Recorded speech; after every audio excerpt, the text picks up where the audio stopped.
तो हम लोग रेडियन के बारे में समझ रहे थे। तो रेडियन की एक तरीके से परिभाषा हम लोग समझ लेते हैं कि किसी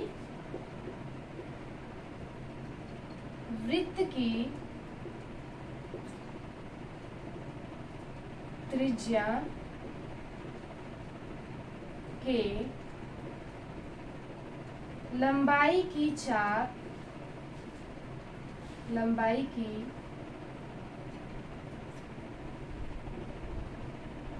चाप पर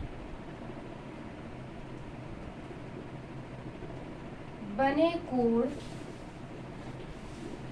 को रेडियन कहते हैं।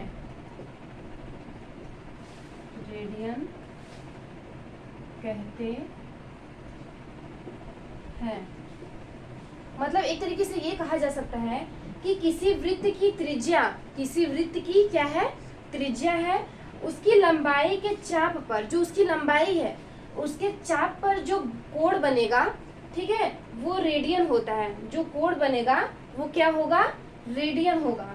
और इस मात्रक का प्रयोग, इस मात्रक यानी इस रेडियन है ना, इस मात्रक का प्रयोग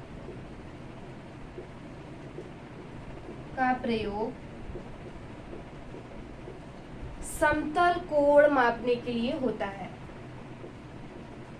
समतल कोण मापने के लिए